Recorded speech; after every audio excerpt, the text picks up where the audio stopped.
All right.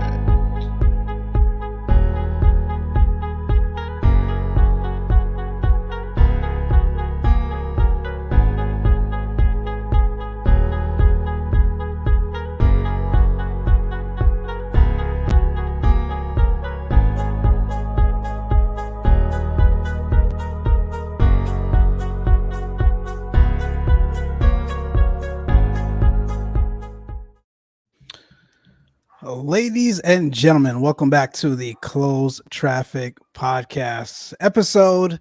And my co-host told me what episode it was, and I completely forgot literally 10 I seconds think, ago. man. I think it's like 21, bro. But 21. we'll go with 21. Episode 21 of the Closed Traffic Podcast.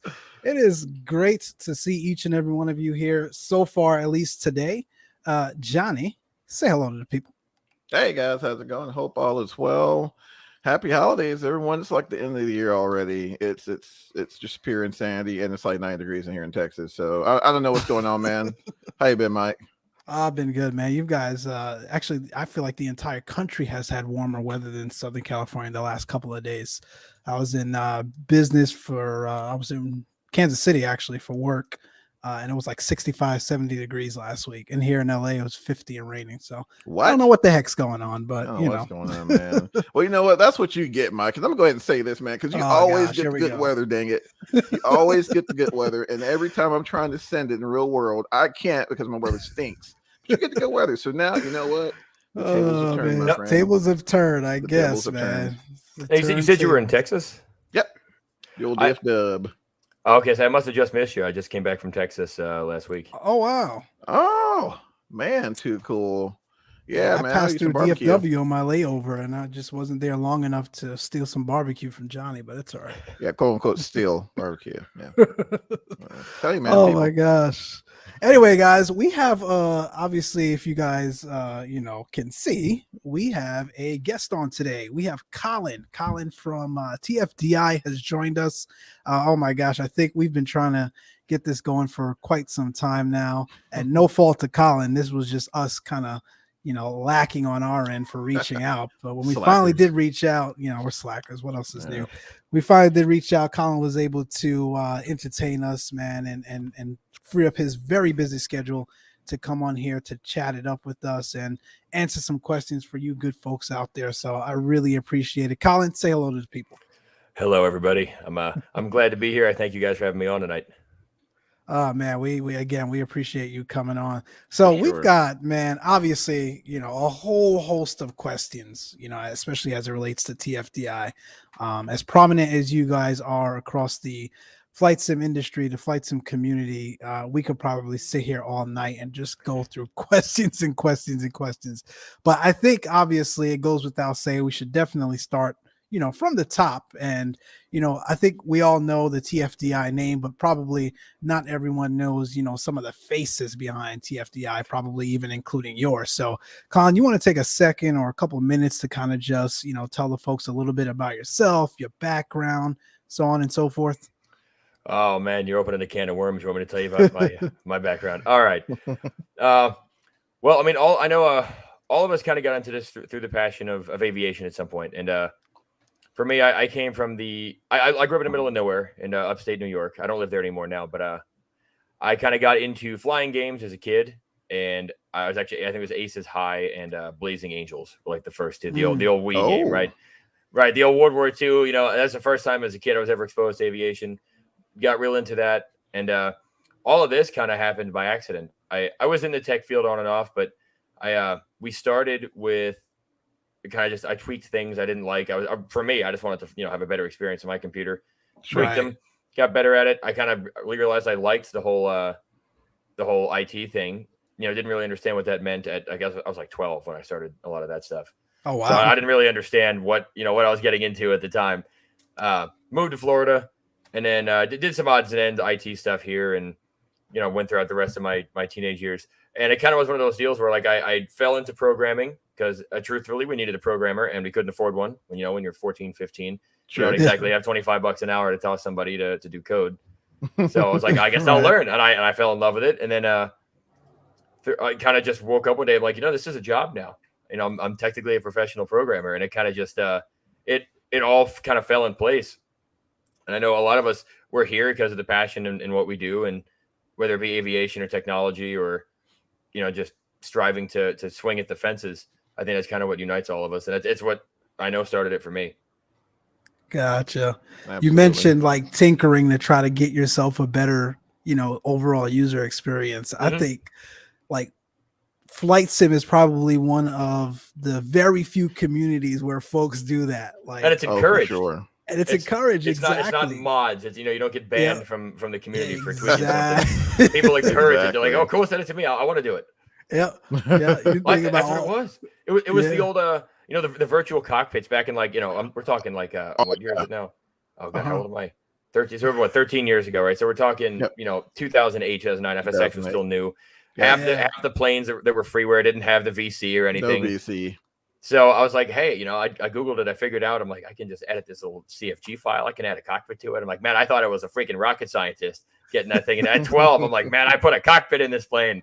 It was, it's small work now, but right. I was really proud of that. I'm like, man, this is cool. I had something I didn't like, and I'm like, I'm just going to fix it.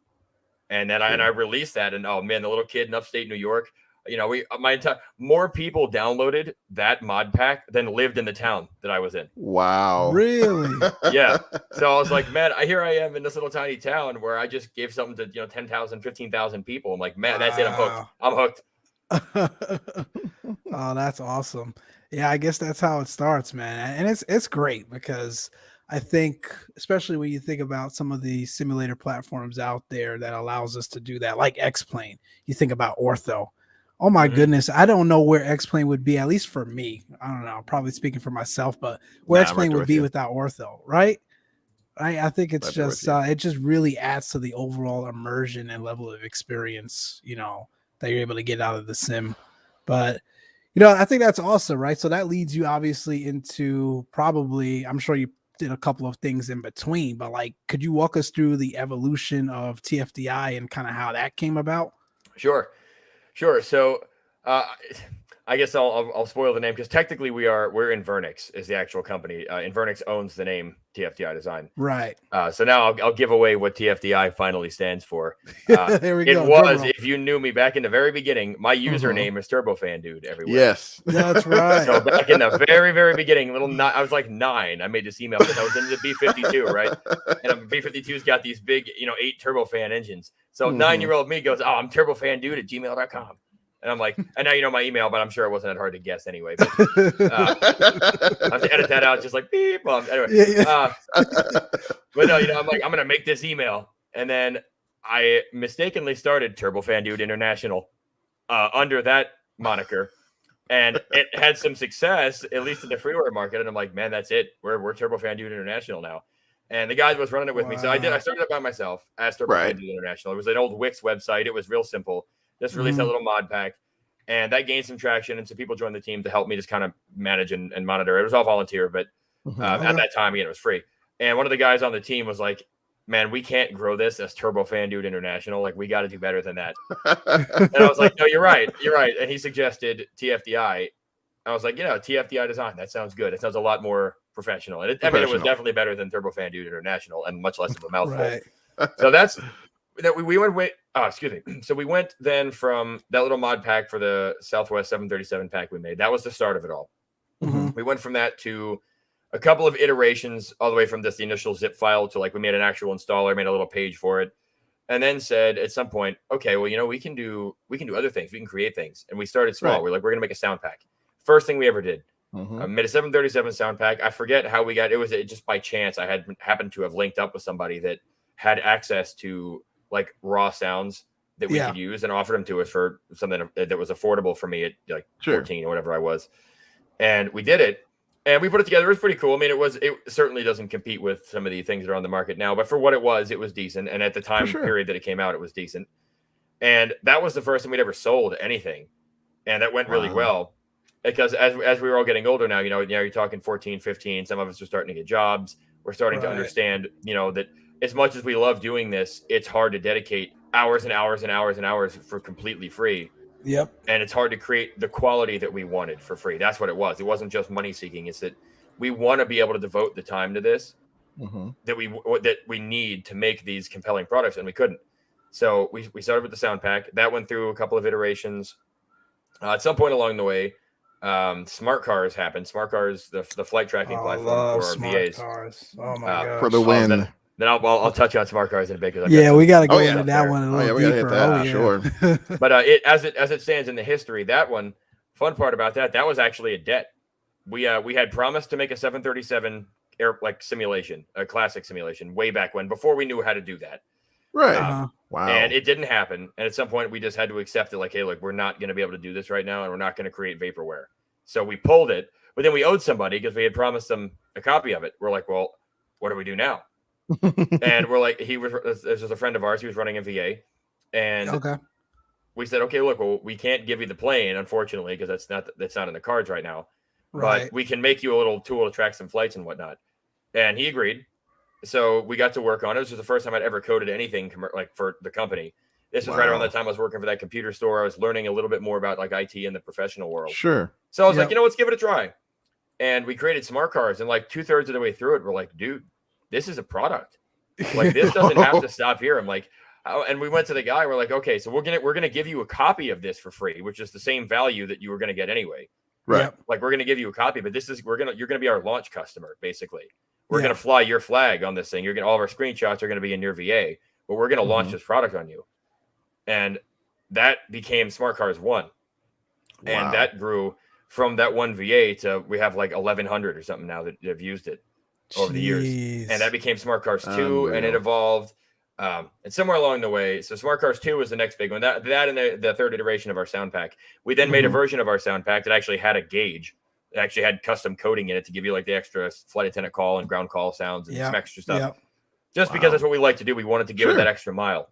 Sure. So we did that, and then Smart Cars 2 happened, and it was just kind of a reimagination of what it was, just better, more features, but it was still the same idea. Right. Somewhere along the way, somebody suggested to me, and I remember this being the most casual conversation ever. I'm walking around my house, had the wireless headset. I was doing something, and one of our guys was like, "Hey, man, you know what plane's never been made? The 717." And I'm like, huh. No, I guess you're right. It hasn't. And I looked it up. I'm like, damn, that's a pretty cool looking plane. I'm like, I had the same misconception that most people have that it was more in the 727 category with the older avionics. And when I looked it up, I'm like, no, it's not. It's full digital. It's glass. Yep. We're like, that's a pretty unique looking plane. I'm like, we can do that. And somehow we're like, you know what? We're going to swing for the fences here. I can code now. I guess I'll learn. I've made that little gauge for the sound pack. I'm like, we can do this. I'll figure it out. And we signed up for it. We worked with Milviz to help us get some of the modeling and whatnot done. Because again, the team of 3 or 4 of us that we had at the time, there's divide and conquer. So we did that. And then we eventually got it to the point that it was a plane. And we restarted it halfway through. Admittedly, we got some of the code written and we were like, this is awful. This is not right. It's not working well. And we scrapped the code, started over, did it 10 times better. We wrote all of our own tools to make the process faster. And it basically, at some point, we're like, that we have a plane, guys. And then this was the beginning of 2016. We're like, this is no longer an if. This is a when. We have sounds. We worked with TSS. TSS was on board. We had our modeling done. We were like, guys, this is happening. June of 2016 comes around. We're like, first public flight happens. We had 1,000 people watch us do this flight. I was floored. I'm like, that's it. It's happening. And I screwed myself and promised a 2016 release. And I am a man of my word. A little bit about me is I will never lie to anyone about anything at any time. That is my whole thing in life, not just at work. And I'm like, no, I'm a man of my word. I said 2016 release. So help me God, we are not going to go back on that. And we accomplished that in a way. But then we also learned about what happens when you rush. And we learned a lot about tunnel vision. We learned a lot about burnout and how that affects quality and commitment and motivation. And we learned a lot of things really fast. We learned how to be gracious losers. We learned how to take it in stride and turn downright hate and disrespect at some points into actionable items that we could use to improve. For sure. And the product, we went into basically a 2-year kind of shell after that, where this product that we thought was basically done then turned into a living nightmare for us for the year and a half after, where it just felt like every time we put out a fire, 2 more popped up. For sure. Yeah, and I remember that. And we dealt with it, and it became eventually an award-winning product. It became a Boeing officially licensed product. We got all those check marks checked, and it's now awesome. It's now where we want. It is now what we imagined when we started it. Right. Sure. But we learned so much along that process that I think has made us able to do things that not everyone can say that they can do. So that one was a defining moment for us. And then along the way, the small things happened to be the biggest items for us. Along the way, we decided that FS Passengers was a tool we all loved flying. Yeah. And it didn't come to V4 ever. It never went 64-bit. And I, in a pit of maybe a little bit of cockiness, talking on Skype with one of our guys, was like, dude, I'll bet you I could whip something up in 24 hours. That'll at least play the sounds for you. And I did it. It. And the next day, I was like, here you go. And I sent him, it was called Mini FS Packs, this little tool I sent him. Okay. All it did is play the sounds. It gave us a little landing rate, or like a basic score if it was on time. It was not packs by any definition, but it was what I said. And just like with smart cars, we're like, we could make that a product. I mean, I already did half the work. Sure. Might as well finish it. And we're like, that'd be a cool break between, what we've been doing and because all that the heavy, modeling and all this really the realism focus and the manuals and the technical difficulty of the plane. We're like, it feels like it'd be a really nice thing to take a step back, have some creative freedom, do utility where we have a little bit of say of what done is. We don't have to follow a manual that tells us when it's done. We decide. And that was a really attractive option to us. We figured it'd be just this little side thing that, make a little bit of money, be fun, but ultimately it would fill the need in the market. That's what it was. We wanted absolutely. Yes. Yeah. And it outsold the 717. Did it really? Wow. It did. It became we have something like 1/3 of a million flights in PAX now. It's like we did the math. It's like every 2 minutes a PAX flight lands now. Holy smokes. It's insane. So we're still working on that. We've got some. I'll touch on like product updates and everything later. We'll do a little. If you guys want, I'll give everybody the scoop absolutely. On that. But that one kind of led us down a weird path, and we also, the MD-11, kind of a similar concept here. There's a very blurry dog in the background. Sorry. All right. So the MD-11 seemed like an easy jump for us. We kind of did a bit of a poll with the community, and we're like, all right, well, we finished the 717. It's out of the way. What do we want to do? And we went, all right, MD-11. That seemed to be a popular vote. We already had a lot of the technology, and that kind of brings us to where we are now. And now we're getting close to that. We're almost to that point now of deciding, what's next, because our modelers are just about done with their work, and it's about time for us to start thinking about those future plans, which I know we'll talk about a little later on. For sure. That is holy smokes. That is awesome. I can tell you. It's certainly, PAX certainly filled a need, especially in the world of FS 2020. There really is virtually, at least when it first launched, and still has a way to go, but virtually no immersion in that sim. I will not do an airliner flight without PAX. That's exactly what I like to hear. I refuse to, because it just doesn't feel complete. Like I'm you so can't glad hear any passenger conversations or just the natural ambient sounds from simulating an airliner flight that you typically get. So it certainly filled a need, and it was very timely. So I appreciate you guys, having that foresight. That's exactly what we'd hoped would happen. It would come in and fill that need. And that was awesome. Let me see here, just some logistics. So hello all, Eastern Hops, Luke Scott, welcome. We've got on the other side here, Southpaw, welcome. Drew, welcome. We are actually running a giveaway. Johnny, it just dawned on me that we didn't set it up in both channels. So seriously? Oh man. Yeah, see, this is how unorganized we are. I'm just go ahead and just put that out in the open now, my friend. So they'll have to come over to the Mixed Salmon YouTube channel and type in TFDi to enter for their chance at a gift card. This is a holiday, brother, from Street yeah. Yard, Let me. I'll do that for sure. And while you're doing that, I'm gonna, I'm gonna chime in on something, because I think we've all touched on this in the past, and and part of my hesitation about diving into an airliner in 2020 is the immersion isn't there just yet. And you and I've talked about this before, Mike, and it's not that it's not getting there. I mean, just to Colin's point, back in the FXX days, we all knew the struggle when that guy first dropped. you know. But now with the advent of GSX and et cetera, you find that to a certain extent, P3D felt like a more complete simulation in terms of airlines, or in terms of airline ops. But when I watch Mike send PackX, for example, on 2020, my lord, I mean, it opens doors in terms of the immersive experience that I haven't seen even in P3D. Mm-hmm. That means a lot to us. I know we really care if people are enjoying these products and if it's hitting the mark. So that means a lot to hear. Yeah, it helps bring it all together. It truly does. So that's kind of the story behind, initially TFDi and definitely around smart cars. Like, so I could tell you when I first got into, because I haven't been flight simming long, like on and off, for years. But when I truly kind of dove into flight simming, one of the very first things I did, and I think this might have been 2015, 2016, was join a VA. And I was sending this VA thing like they were cutting me a check, right? And smart cars was such an essential component to it all because I loved being able to. You honestly felt like you were simulating the experience of being on the line for an airline. Like I was able to, you book your flights, you look at your landing rates, you book schedules, you could see at what everyone else is doing. Like it was so immersive and so.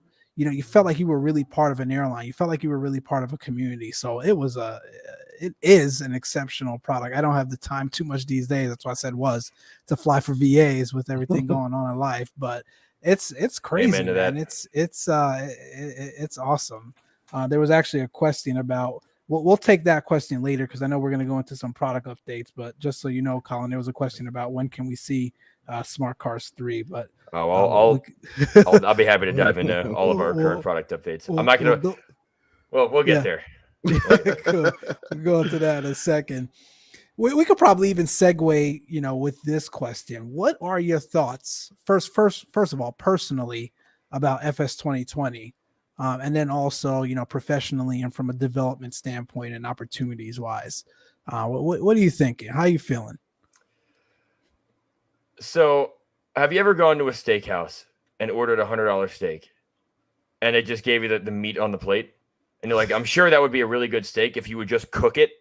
Oh yeah. Mm-hmm. That's how I feel about MSFS. I feel like it has so much potential. The technological advancements that they've made with the scenery streaming, with the way that the overall interaction is, and the fact that it's on an Xbox, you got the ability to do a full flight on a console. Talk about accessibility. I mean, as developers, we should all be jumping for joy that our market is basically now millions. It's not tens of thousands. I mean, think about it, you're on the Xbox. How many people have Xboxes? Yep. Your potential market is massive, right? But it feels like certain elements were rushed, and it feels like it was made by a gaming company learning about simulators, not by a simulator company making it accessible. Because way to describe it. Oh yeah. Because from our side, when you look at the SDK, if you view the SDK through the lens of someone making a mod for a video game, if you compare it to the likes of Skyrim or Fallout, they have an impressive SDK when compared to Skyrim, Fallout, GTA, which doesn't even have a native SDK, right? So you've got this really robust system compared to that. But now when you compare it to a training platform, which is what some of these simulators have become, when you compare it to a platform that is known for mimicking real life down to the amount of time it takes a single switch to move. When you talk about that level of granularity and you look at the SDK that we have become accustomed to over the last 25 years now, it is miles short. Wow. And I can't fault them because I think it was a mindset thing.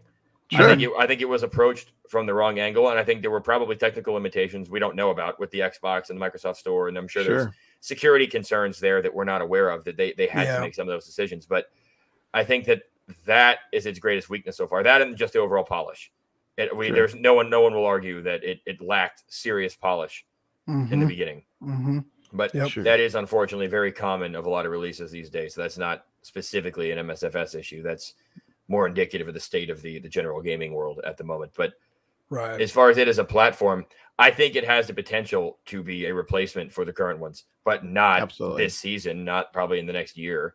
Yeah. And that's not unless they overhaul a lot of that stuff. And it's going to take developers being able to get on board with it. I mean, truthfully, the reason that we have the market that we have is not just us, but there are so many fantastic developers in this community that have created I mean, how many people in this community at this point fly with only bone stock software?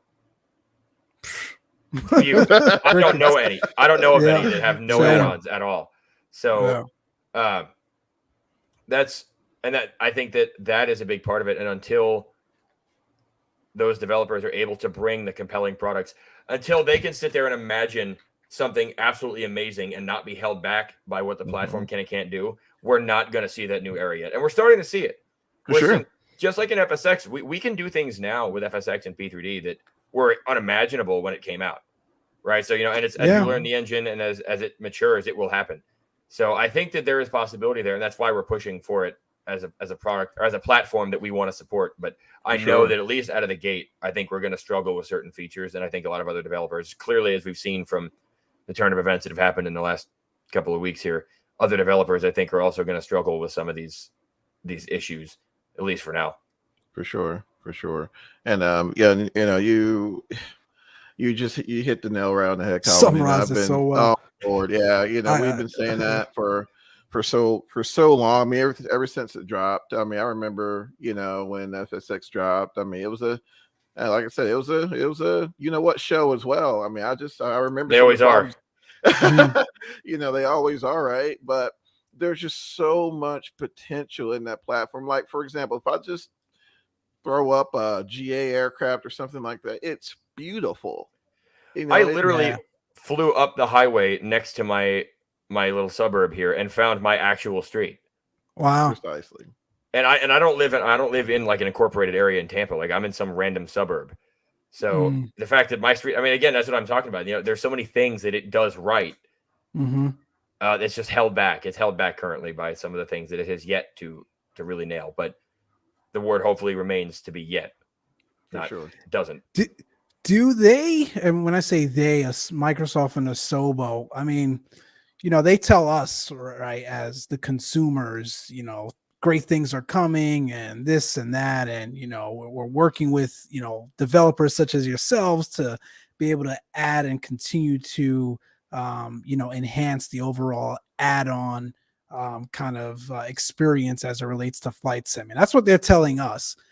Are you guys having separate conversations with them, I guess, quote unquote, virtually behind closed doors about really putting the tire here on the road and being able to get you guys what you need to be able to develop efficiency and timely, for what some of these consumers want? Or is it just really like a lot of, fluff, to be honest?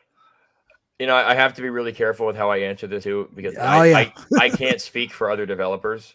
I can only speak for myself. I know that I've had the opportunity to sit virtually across the table from some of the decision makers, but I know that there are so many things that they must be dealing with right now too. And I know there is a general unrest among developers and a pressure that's being put on them. Not only from I would imagine it's deafeningly loud what they're hearing from the consumer side. But I know that there is pressure from the devs as well to correct some of these things. We have spoken with them. They're there, but it has been challenging at times to feel like we are having the communication that we need. But I'm also hesitant to point the finger, having been in the position of someone launching a less than stellar product out of the gate. Right. Sure. No, fair enough. I just want to, I think the community, would kind of better be, be better, understanding and hopeful if we kind of hear from you all in terms of understanding whether or not those communication and those channels are actually open and you guys are, conversing and really, trying to get things straightened out. So I think that makes sense. We want the communication, and I know at least for us, we do occasionally. They'll send us, the opportunity. They'll give us opportunities to have our voices heard in a format that is, manageable for them given the size of the sample. And I do my best whenever I get the opportunity. I forward my complaints and I make sure that my team is always telling me if they run into issues. Let me tell me, write it down. Let's make a note. And if we're gonna moan about it, we might as well at least be telling somebody that can do something about it.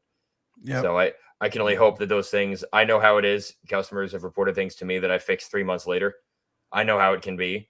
Mm-hmm. So yep. I'm gonna try to give them some faith here. I know they have done a lot to it since the beginning. So we'll see. I think all of us here on this call, can relate to that. Johnny being kind of a senior developer and working with software engineering on his side, me as a product manager working with a dev team and really trying to put product out there for our customers. There's a lot going on. So, we see the internal side for sure. Sometimes it's kind of hard to, take a step back and say, you're in these guys' shoes, for a living. So, cut them some slack. But for sure.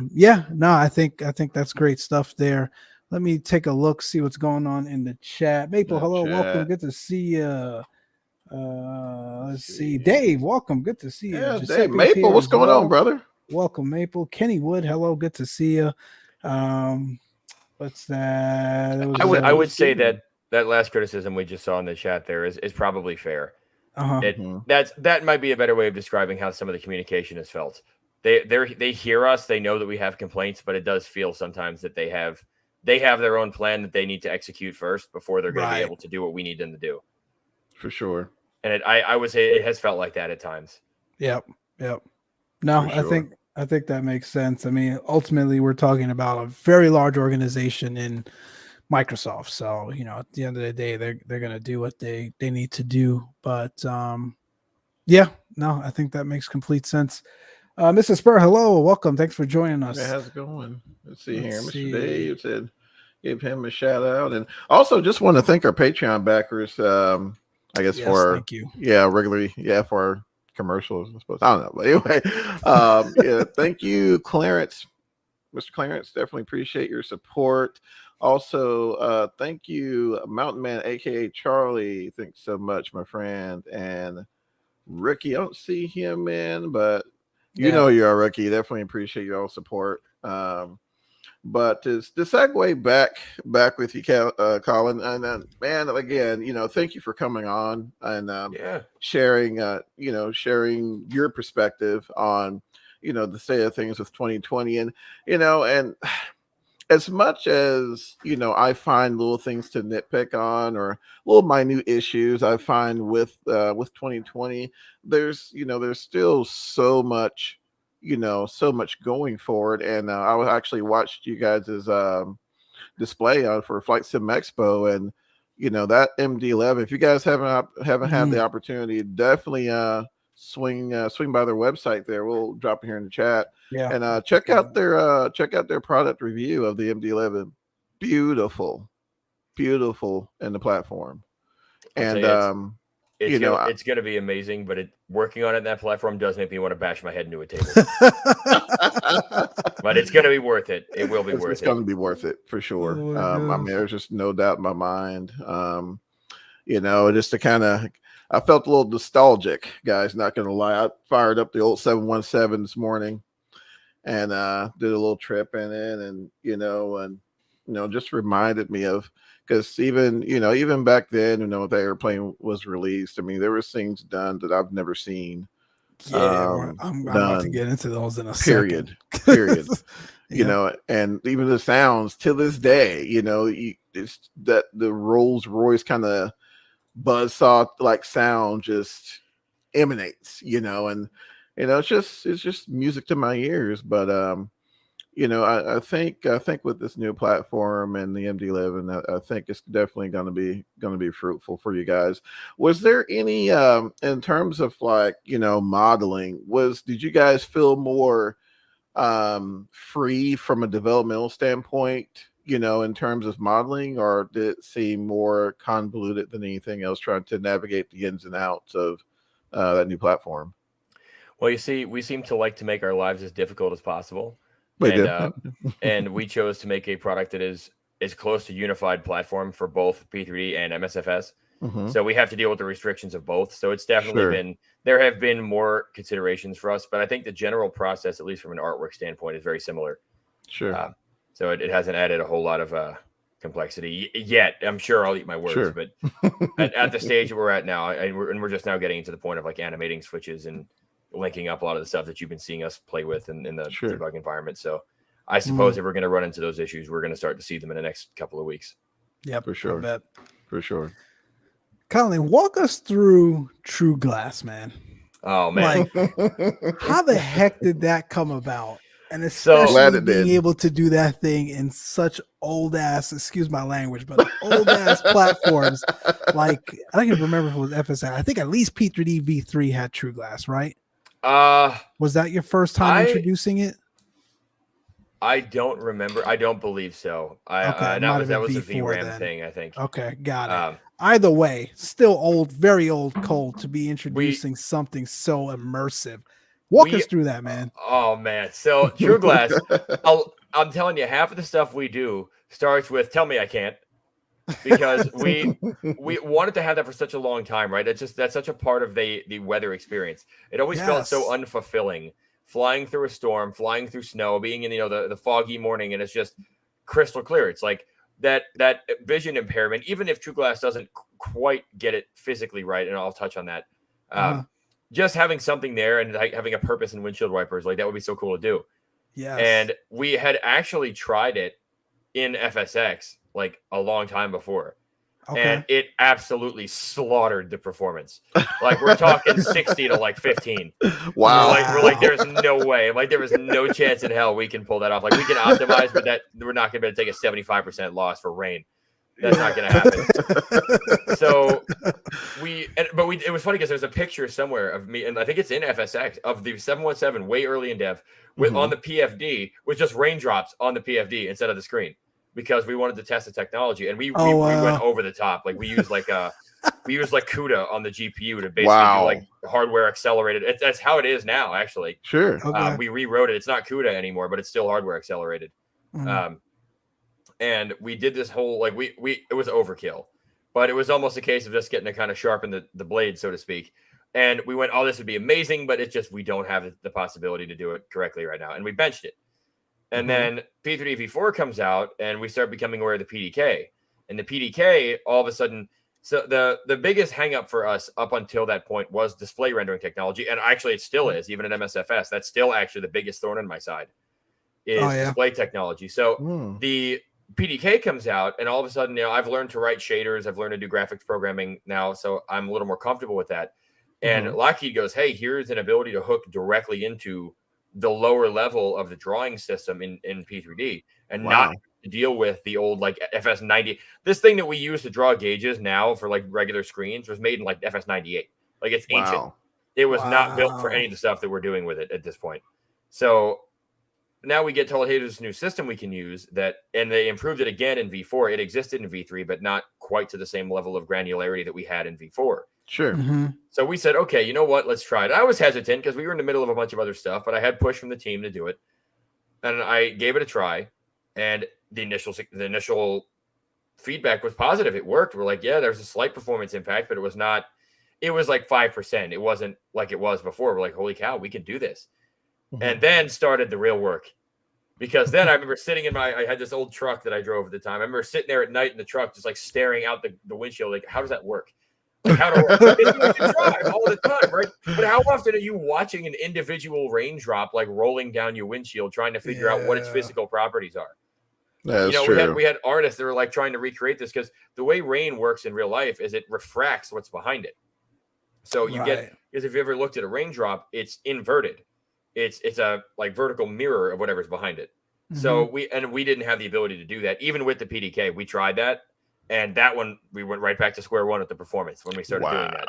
So we're like, all right, we're going to have to figure out a way to fake it more or less. And same thing with like the raindrops. We can't do the type of thing where like, they blend into each other and become one big drop and all that. It's just, we did it very isolated. So that way it didn't murder the frame rate because we didn't want to make it any worse than it had to be. Sure. So we spent a lot of time at that point optimizing and pushing it. And eventually we settled on some behaviors that we like. Of course, after some silly bugs and things that didn't make sense. It eventually worked. We added fog to it after the release. We still wanted to add ice. We actually had one of our artists create the ice map for it. Oh, wow. But really? So we have that somewhere. If you wanted to, you could use the current stuff to add ice to it, or real light could actually do it too. Okay. If you were to kind of creatively imagine real light, you could definitely use ice. But we wanted to add that as the third part of it. We never really, it wasn't as big of a request from everybody. It was really the rain that people wanted. And then the fog was kind of just like a nice little plus one. Yep. Sure. And now with MSFS, I don't know that there's really a reason to allocate a lot of time to that. For that, right. Yeah, at this available moment. Default. Native, yeah. Right. Natively, True Glass isn't even necessary. Neither is real light in MSFS. Right. So I don't really know what, I mean, of course, we're going to continue to support it for all of our commercial customers that have purchased it. We'll make sure they always have one that works and whatever the sim is. But well, we'll see about that. But I know True Glass for us was definitely because we wanted to, and we didn't want to accept that, oh, it's just not possible. I'm like, no, it's not now, but it will be, and we will make it happen. And eventually it did. Man, that thing was sweet. For some of you, or those of you that do not know what we're talking about, True Glass is the product in, because some of you X-Plane people are spoiled. That thing comes natively, if I'm not mistaken. It does. You get easier to do, yeah, exactly. For us FSX and P3D folks, there was no way to do that. That wasn't there by default or natively, and even a lot of aircrafts and add-ons didn't have that until these folks here, man, at Inverness TFDi was able to create True Glass. So that's what we're going on about. It really brings that total immersive experience together. And Colin, you hit the nail on the head. It sucked pouring rain outside, crystal clear, rolling clear down the runway at 150 miles an hour, and the freaking windshield is as clear as could be. So nothing happening. So it's Dave, I think Light Brain though was only what gave it a little bit of enhancement. I mean, P3D FSX had nothing. It was just blank windscreen. There was no fog. There was no rain. There was no ice. There was nothing. Yeah. Nothing. So, and I will say, after True Glass came out, a couple of other companies came out and made their own contenders for it, and some of them have done elements of it better than we did. Sure. We chose to make it commercially available, and right after we finished it, we spent a lot of time making it really accessible and easy for everyone to use because we wanted to try to get it in as many planes as we could. And I think since then, I mean, there's definitely been some pretty solid contenders too, but it's nice to see that it's now a standard. Right. Exactly. And that's you either make your own in this community. Oh yeah. You either make your own or you buy ours, but either way, most planes now it's kind of become a standard. And for sure. We're happy to have led that charge. Absolutely. That's awesome. That's what it's about in this community. Because at the end of the day, as you continue to kind of push the barriers or push the boundaries, us as consumers are going to want that and expect that from everyone else. That's why, like, when I hear some folks talk about, man, do we really need another A320? Let it come, because there are going to be folks out there that, each developer is going to have their own thing, right? To kind of push that boundary. And I think it really, allows for people to think outside of the box and really, continue to push that experience for us. I'm going to intercept there for a minute, Mike. I'm sorry, Colin. Here we go. But you know what I'm about to say. So I know, man, LAX, bro. That's all I'm going to say. I know we got like. I wasn't talking about scenery. I was talking about aircraft. I know. I just want to put that out there. I'm saying, okay. I'm sorry. Colin. Continue. Well, I'm conflicted on that, right? Because as a company, generally, I have always steered us away from redoing something somebody else has done. At least, when we first got into the community, there were plenty of things that had never been touched that it seemed almost wasteful for us to create the third 737 and then leave a whole section of airplanes untouched. And we've reached the point in the market now, I think, where as I've gotten older and we have seen more things, and as the company has evolved, I think that my opinion has changed slightly, and I now appreciate the value of competition. Sure. In a healthy way.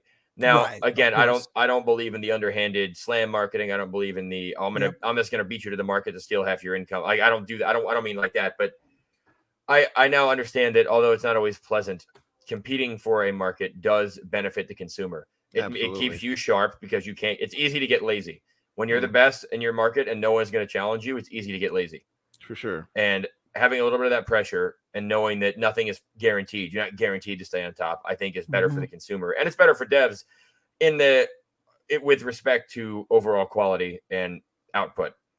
Again, within reason. Now, when you're doing the fourth scenery for the same airport, ultimately it's up to a developer. It's up to a developer what they want to do, and I always appreciate anybody taking time to create something for this community. But I implore those developers, please. There are 26,000 some odd major airports in the world. There must be one. Same with the airplanes. Please don't make the fifth 737. I mean, unless you have some way that you and I'm not saying if you figured out some way to just absolutely crush it and make everything else on the market look simple, do it. By all means, do it. Because then the rest of us are going to have to figure it out and catch up, and everyone's going to benefit as a result. We're going to it's going to evolve. But absolutely. But don't make the fifth copy of the same thing. So I understand both sides of the table there, and for sure. I was very harsh on that for a long time. I was like, no, I will never redo somebody else's work. And now, with PAX, there was some competition to PAX. The MD11, of course, PMDG has done before. Now they've kind of given us their blessing. They've told us they are not going to compete with us on the MD11.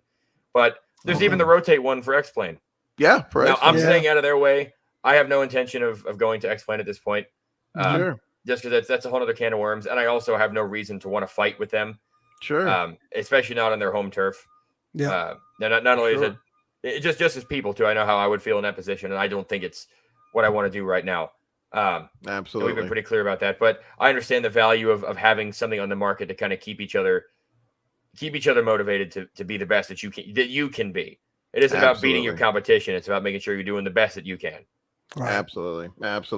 And I mean, I think you really hit the nail on the head there because, again, I mean, if that, based on, your capacity as a developer, you might be, we may be able to do it, not sure, whatever. But hey, let's go and drop another 737. No, don't do that. Don't do that. And I was I like to quote someone, I'm not going to say names, but he's like the face PMDG, but he's always said it. But we love as consumers to see aircraft that we can always relate to. And I don't know about you guys, but I remember AirTrans 717s. FedEx, Castaway guys. I'm sorry, Castaway, right? Yeah. The MD11, and we all see those. Well, we can all relate to those 737s, A320, 21s. You name it. We can all relate to those. But and as I've gotten older, you kind of see that we've covered the market pretty well. We're starting to see new regional RJs emerge, coming out of the woodworks. I think FlyJSim just updated their Q400, got turboprops there. So, just from a consumer perspective, holistically speaking, I think the market's really healthy right now. It's just, again, the scenery, man, I love my scenery developers out there, but Lord have mercy. We're good on LEX. I'm just saying. All right. You got it, Mike. I'm done. Don't get Johnny on his soapbox, man. No, as we usher in a new era of developers too with MSFS, and as some of these products go stale, because I mean, even look at the 717, it's 5 years old. By the time if we were to start a redo of it now, by the time it hit the market, it would be 6 or 7 years old. Mm-hmm. So you want to talk about the place we were at in 2014 or 2015 when we started that versus where we'd be in 2023 when it would come out. Theoretically, if we were to do that. Sure. You're talking about a completely different technological landscape as far as expectations and of quality are concerned, and expectations of capability. It's not the same place. So no, it eventually we will redo that stuff, right? Someone, whether it be us or someone else in a couple of years, may make another 717. Sure. Someone may make a new, in 6-7 years. Someone may make another MD11, whatever it may be. And that's normal. They should, because there's no way that what we do today is still going to be king of the hill in 5-6 years. It shouldn't be. If it is, that means no one else is pushed. For sure. Yep. No, that makes sense. We had some other things on here. By the way, guys, again, enter exclamation TFDi for your chance at a holiday giveaway. We're giving away a gift card at the end here of the podcast. Those of you just joining, we are joined by Colin, head of Invernix, aka TFDi. And we're just really shooting the breeze, man. Really starting to understand kind of the inception and kind of the overall underpinnings and how TFDi was born.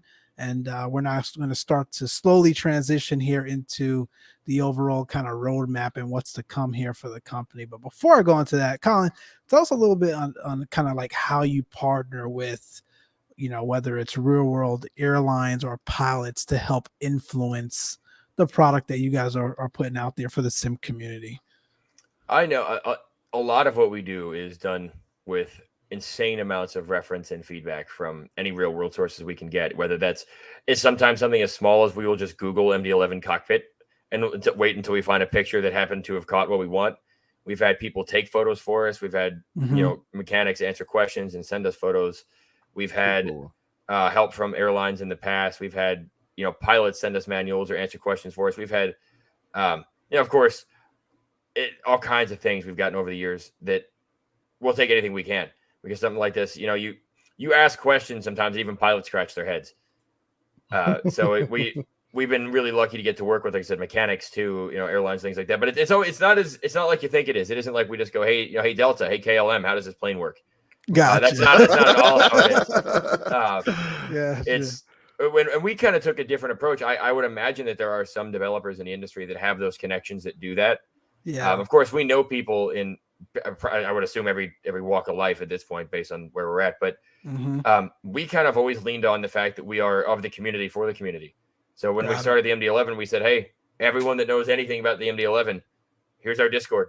Here's a form that you can send us information and make requests.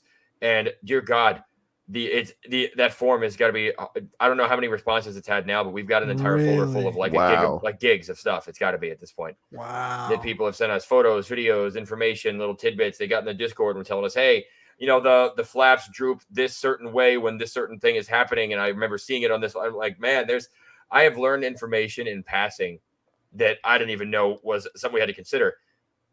So I think we are kind of this product, both the 717 was this way too, and the MD-11 is kind of this community hive mind of realism and experience together that we are just steering at this point. Right. Wow. And you can tell it. You can tell it in the products. I mean, it's just, it speaks for itself. You can tell when a product was just rushed out just to make $1, but you can tell when a product was really made with, love and attention. And, you can definitely tell there's just little nuances to operating it. You're like, they've definitely reached out to someone, so that's really cool, Colin. I know we have a habit, like I said, of making our lives harder than it needs to be sometimes, but I know we all like to swing for the fences, and we want to create something that is so unapologetically impressive that it doesn't need marketing. No, I know that's the goal when we set out for these things, which is why we said, what's better than 2 pilots? 2,000. And we ask anyone that can help us. We want to listen, because ultimately you're the ones that are going to be flying this thing. We're not making it for us. We're making it for everyone. So if we all work together to make it into what it is, we will deliver. And I'll segue a little bit into the products. Sure. If you Yeah. Go ahead. Absolutely. I can tell you from working with the guys on this, just the type of work that I've done and the level of granularity I know I've done, and what I've seen Ricardo do and Ozzy and everyone on this team, it will make the 717 look like a Matchbox car. Ooh. Did you guys hear that?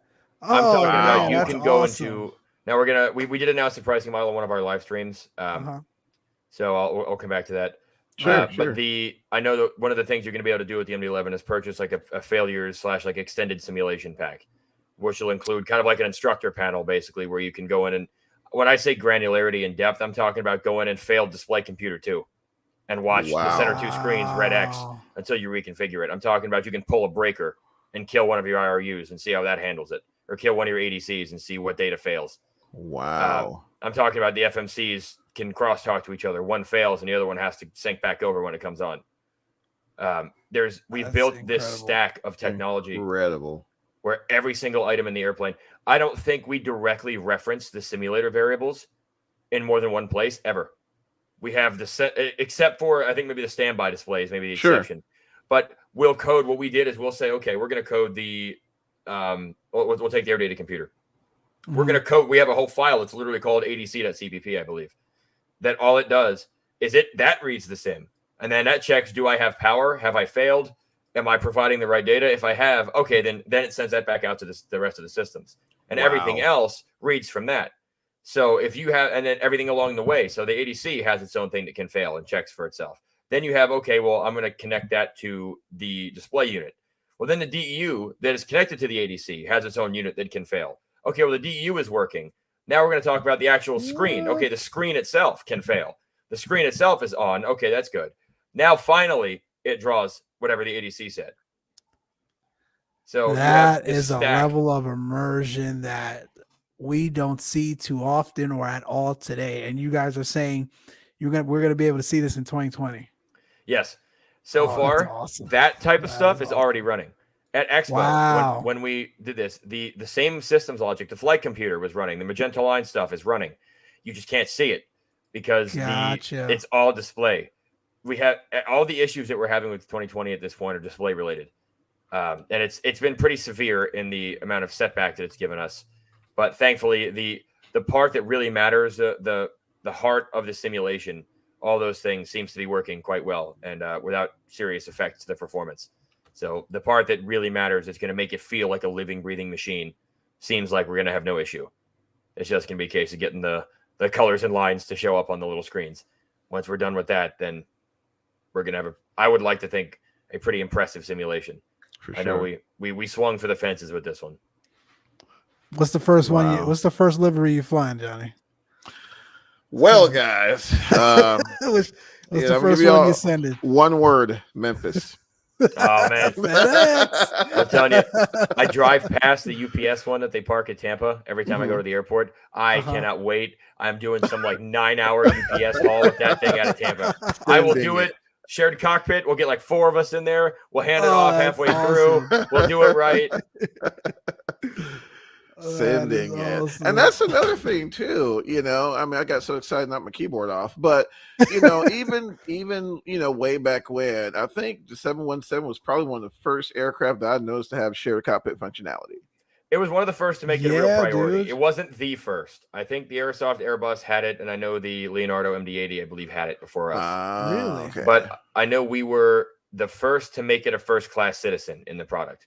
Okay. We were one of the first to design it kind of from the beginning with the ability to have a native shared cockpit experience where you just click and go. There was no make sure, if your second in command was not in the same configuration as you, the 717 just fixed it. It puts you wherever you're supposed to be. There is no, you have to click the same switch at the same time and like hope you connect in the same state. Your sim can crash, you reload it, reconnect, and it'll reset whoever reconnected to where they're supposed to be. We designed the whole thing specifically to allow that. Now we're going to try to do the same thing with the MD-11, but it's going to take it's a little more hands-on because of how we coded it, but we're still going to do sure. For sure. The MD-11, we want to make it even easier. We're trying to set up a system where you don't even have to set up port forwarding anymore. We're going to try to host physical servers. We've got the ability to do that. We've got enough resources on standby that we're going to set up some, as of now, the plan is to set up some servers that you basically, by buying the product, you also pay your due basically to have access to that server. So, you go and you want to click on shared cockpit, you and your friend both get a code, you join it, that's it. No port forwarding, no server. You can still host a server if you want. We're going to release the software. Yeah. But by default, it'll select ours, so it can just be easy. And because I know that's a big issue for support with shared cockpit. It's just taking someone who's maybe not as tech savvy and telling them, hey, you need to go to your firewall and open this port and set up this address. And it's like speaking another language to them. And I'm like, I just want to tell them, no, type your code in, you're good. It's a bear to set up in my Lord, X-Plane, man. And unfortunately, that's part of the reason why we don't do it often enough. Like I think Johnny and I flew shared cockpit once. There's a couple people in this chat. 2 days to get together. A shared cockpit thing with it's just a lot to do. It's hard to set up, man. And you got to be on the same version of aircraft and same version of this and version of that. So it takes some work. It adds a lot of complexity. Yeah, for sure. So that's the MD-11. I'm excited for that. And you can ask Johnny. I'm not really into those kind of, type of flight experiences. I'm a true Airbus guy, airliner guy, GA guy. I think I can count on one hand the amount of time I simulated cargo ops. Likewise. Maybe even 3 fingers. I don't think I've ever seen you stream cargo ops. I've never streamed it, one. And number 2, I think just sitting here and actually simulating it, I think once or twice. So this, though, is going to definitely get me thinking about doing it a lot more often. That's awesome. That's super cool. I'm excited. It's definitely going to be some across the pond ops, man. Vatson better get ready. Oh, my gosh. Sure. I can't wait. Right? Oh, my gosh, man. To see MD-11s across the board. Oh my man, goodness. I'm so excited. Yeah, it's gonna be some folks in the payroll for sure, man, with these airlines. UPS and FedEx gonna have to cut checks, man. Man, line them up, man. Line them up. Oh my god. And what was I don't know if that was ever published, and if it's not, feel free not to answer, Colin, but what was the timeline I think you all are projecting with it roughly? I was gonna say, so as I talked about earlier, I made the mistake previously of putting the cart before the horse and signing up for something I didn't know I couldn't deliver on. Got it. I know that right now we are moving very, very fast on it, but I also know that products of this nature, sometimes the last 10% feels like it takes 90% of the time. For sure. Yeah. So I think the path from where we are right now to a flyable, reasonably complete product is relatively short. The path from where we are right now to on sale, I can't say with confidence yet. What I can say is we're not talking 2024. We're not talking years down the line. I have a goal in mind that I think will impress everybody if we're able to hit it. For sure. Awesome. And that's all I can say in it, because I don't, if I'm wrong, and I want to say this just again live here, I will hold the release for 6 months if I have to make sure that this product comes out the right way. Absolutely. I will not make that mistake twice. We want this product on day one to absolutely just drop your jaw to the floor. And we don't want any reservations, don't mind that, we're going to fix it. We're going to try we want to lead the charge on that one this time. For sure. And come out with something that is compelling and polished and thorough on day one. And we've already started plans for alternative methods of beta, for stages of betas and things. And we're not at beta yet, obviously, but for sure. But we've already got a roadmap in place for ways that and truthfully, we've even kicked around the idea of like a limited stock pre-sale that you voluntarily sign up for a beta that's like, a limited like 500 units, let's say, where you got to go through, 5 different levels of, yes, I know I'm buying a beta. Yeah, exactly. Because sample size matters, right? We noticed that with 717's community beta.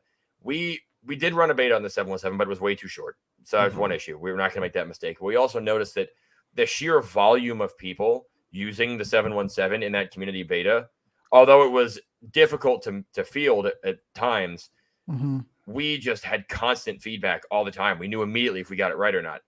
And that was absolutely invaluably helpful to us. So we're going to try to see if we can do that in a way where we're not taking advantage of anybody, but that we want to try to find a way to leverage that massive sample size in a meaningful way too. And that's what we've considered. So no, we are the release date is kind of a moving target for us right now, but it is closer than you might imagine given the way the last couple of dev previews look. Sure. For sure. Awesome. Well, I can say for sure, man, you guys take your time. I know for sure it'll be worth it. You guys have our full support here at CTP. I'm sure the fans will, the listeners will agree as well. I'm just excited for it. I'm excited for all these new releases because this does nothing but, put, I guess, in a weird way, of pressure on the Sobo to continue to move their update process and, to continue to support and get that sim and that platform really ironed out to the point to where, it's like, man, I have no need for P3D anymore. I have no need for it. I don't know that we'll ever get to that stage fully, though. Just because of P3D's place as a commercial platform. Sure. I don't think it'll ever go away entirely. I can see that. But what about for our like niche community? Do you think make it 10 years from now? Sure. We still have people flying in FS 2004. Yeah, that's true. That's a good point. That was 17 years ago. So point. There will always be diehards that have it the way they like it and they don't want to break it, and I understand that. So I guess at some point you look at P3D now, that's kind of like the majority of the market. I think we'll see the same thing eventually. It might take over. It's going to be up to Asobo, truly. Sure. It's up to Microsoft and Asobo. If they want that, it's possible. They just have to be willing to do the things that we need them to do to become that mainstream platform. Absolutely. Absolutely. Yeah. I mean, from a commercial standpoint, P3D's not going nowhere for sure. I mean, I don't think Lockheed Martin's really too concerned about us as entertainment simmers, but it's really encouraging, just to see, the level of movement in 2020. I had me a little worried there on day one, not gonna lie, but likewise. I was like, oh my gosh. I was at Expo when it happened. And somebody's like, dude, they announced a new sim. I'm like, what? Like, what do you mean? Oh man. Yeah, it was. I was telling Mike, man. It just will be so because right now I'm running four sims, 4, dude, including DCS. I'm saying Mike's. But you got you're entertainers though. You have to. Oh man, yeah, we got to keep tabs on all that stuff. That's what I'm saying, man. We still do a poor job at it. If it's not for folks in here like Dave, we wouldn't know what the hell is going on across the community. It's a big corral to watch. It is. There's a lot going on, man. When you've got lots of things going on in life. But let me jump back in here. John, thanks for joining us, man. John is all the way out there in Ireland, so I know it's like very late. So appreciate you stopping by. Mrs. Spur says it's really nice that you stand behind your product like that, Colin. So awesome. Thank you, Mrs. Spur. Short and Final has a question. Curious to know if the MD11 will release for MSFS and P3D at the same time. That's the goal. Okay. As of right now, we're doing everything we can. I would say 75% of the technology that we've developed has nothing to do with the platform it's in. We have written it in such a way that the part of it that cares that it's FSX or P3D, or I don't know that FSX is going to happen. That's not a plan at the moment, but the part of the code that cares if it's force of habit. Sorry. The part of the code that cares if it's P3D or MSFS is like 10% or less. And the vast majority of the airplane is written completely outside of any sim at all. Okay. So that gives us a really solid chance at getting a unified release. And we want that. We want them to come out equally as polished on day one for both platforms. That way you don't have to be forced either way. Pick your favorite, fit it into your life where it makes sense for you. Right. But I do know that we're going to encounter unique challenges on both fronts. Sure. So only time will tell, but I'm going to do my very best. And I know that I've pushed the team really hard to maintain as much uniform code bases and models and things as they can. We're working out of P3D just because I don't want them spending their time doing it twice while we're still debugging everything. But we have spent time, we've had the models in the sim. We've had switches click in the sim and make sure that they work with the screens. We've had a screen render in MSFS. We've done a lot of those things that we thought could hold us up. We've already tried. So we kind of know what the hassles are going to be and we can plan for that. Sure. And even our sounds, like same deal. We've worked out a deal with TSS now that he's doing the sounds for both MSFS and P3D. Too cool. Time. So the plan is to let them walk shoulder to shoulder, at least for the foreseeable future. So too cool. And I would be that guy to somehow buy both. Don't ask me how. I anticipate there being some type of upgrade price. You're not gonna have to buy it full price. I would imagine. Sure. Too cool. Gotcha. And then before I go to the next question, let me interject. So we actually are doing a second giveaway today as well. Colin has been gracious enough to offer up a copy of Pack X. So we will be come see what all the hype's about. Exactly. So we'll again, you'll be entering here. I can't edit kind of the title of the giveaway because then it's going to lose all of the entries, but no, you're good. You'll enter in and we'll run the first one and then we'll run the other one for Pack X. So definitely get in there and enter for your chance to win. There was another question. Oh yes, Dave. So Dave says, sorry, Mike and Johnny, I gotta ask Colin, when are you gonna make a GA aircraft for 2020? Jets ain't my thing. Oh man, so that I've been pushed by members of our team before to just create something small, and I'm like, I'm not against it, but it just has never made sense. I think we could have a lot of fun with something small like that because we could you take the level of granularity that we put into the MD11 and put the same amount of effort into a GA plane, and we'll have something that you were assembling from a box by yourself. You'll be sitting there putting the pistons in the engine. So I think we can have a lot of fun because where we wouldn't be spending time on glass and autopilots and flight calculations, we could be spending on things and make it feel like an actual plane. Sure. So I'm not against it, but I know right now I don't think that GA specifically GA, I don't think has come up as one of the options. There's also so many on the market. You've got A2A, you got the high end stuff like A2A. Milviz creates some pretty solid works in that area. Sure. You've got the kind of more entry level stuff like some of the Coronado things that are out there. There's a lot of options. in the GA space already for kind of all levels of experience. For sure. So going back to what we talked about before, I am not going to fight A2A on something like the 172 or something like that. Right. A, I respect their work. B, I don't want to pick a fight that I'm not sure I can win. So it's respect first, but it's also Absolutely. a case of, they've done such an outstanding job that I don't know that I could do anything that would be worth it because they have such a solid product. And same with Milviz. I worked on some of their things over the years, and they've done some pretty solid things really, too. really solid work. So for sure. So GA, it's not to answer the question. When I don't know if we are, but I know that some non-glass airliners have certainly come up, and I've got a few that I'm kind of rooting for, but I also have a lot of people that I have to represent when I make those decisions. Absolutely. So I'm not gonna push my pipe dream of doing some Flying Wild Alaska plane. I'm talking about it. Oh yeah, I definitely know where you're driving there. Yeah, and that's my thing, Colin. And I love, and I love how you brought, to everyone's attention the idea of respect, especially when you had, long time contenders in the game, A2A, for example, Milviz, they've been in the game for many years, and I think it's really cool that you're respecting their their position in the industry. And to be honest with you, it makes me want to support you guys that much more. Now, not saying that I was a complete nerd over the 717, but I think it's really cool that you're not completely ruling it out. Cough, business jets, cough. But they have some pretty cool looking corporate jets these days, man. Oh man, I love the Phenom, that Flight One Phenom back in the day. Yes.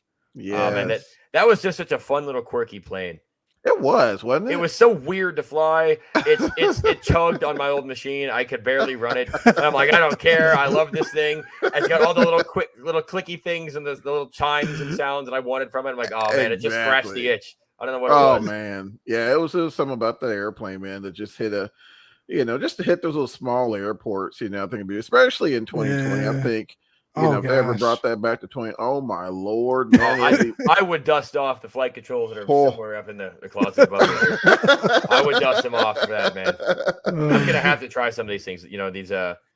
Some of these things that are coming out these days look really, really damn amazing. Good. Yeah, I'm gonna have to try some of these. Amazing. Cool. And that's the thing. I'm sorry. I'm gonna say this. I'm gonna shut up, Mike. You're fine. You're fine. I'm just trying to get the people's questions answered, but you take over. Johnny. For sure. No, I'm not. I'm not taking nothing. I'm just gonna intercept for a minute. So no, but I think that's where going back to 2020, that's where things really get cool, is the fact that going into these smaller airports, there's so much more detail out of the box than we've ever seen. Yeah, I think it's just begging, to get something, small and, whatever, in there. I think they're very agile. Yeah, for sure. Whether it be, like the Phenom or, what have you. And I know right now, we used to. Work's been just killing me here lately, but the CJ4, we used to send that from here to Albuquerque, Mike.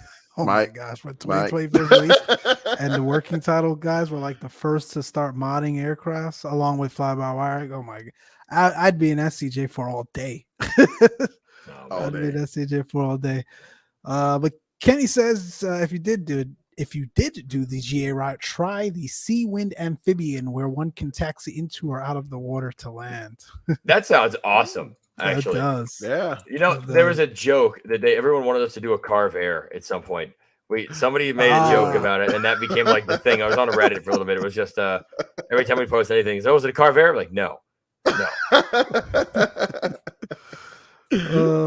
Another one here from John. Yeah, John, I think you we were talking about True Glass for a little bit here just before you joined, but John is asking, will True Glass be extended to cabin windows in P3D or only windshields and cockpit windows? So I suppose from a technical standpoint, you could do it now, because we give you an option in True Glass to control like the radial angle that that the raindrops are going to fall at. Now, although the thing, I'm trying to remember this now because it's been such a long time since I looked at the code. I think technically you could. And because, of course you can. Yeah, because we can have side windows. Right. So because it's basically a side cockpit window, right? I mean, it's the same idea. If you've got, the screen around you like this and you got two on the side, it's basically the same thing because it's going to come this way toward you. So you've kind of got the same experience on the cabin windows. You could do it. I just think that the performance impact, especially if you're talking about like every window, you have to map them all to the same one. Sure. Which would look a little kind of gimmicky when you've got, was it 37 windows, whatever it is, or 72, whatever it is, that all have the exact same raindrops in the exact same place. It might look a little silly. So that would be one of the limitations. And I think that if you were to push the limit anymore with that, your performance, your cost to benefit is just not great there. Not great, yeah. But it is technically possible. Gotcha. Cool. Also, I'm sorry. Yeah, go ahead. No, go ahead. I just looked up that Seawind, and that is an awesome looking plane, man. Have you seen it? Dude, I've got a story about that damn Seawind. I think isn't that the same one? Crashed? Dude, the one that crashed like 4 times in 9 days. Dude, that Seawind, we've had it. Someone owns it locally here in SoCal, and then they sold it to someone. That guy had a gear up landing at one of our local airports here. Then they flew it to New Mexico and had another gear up landing.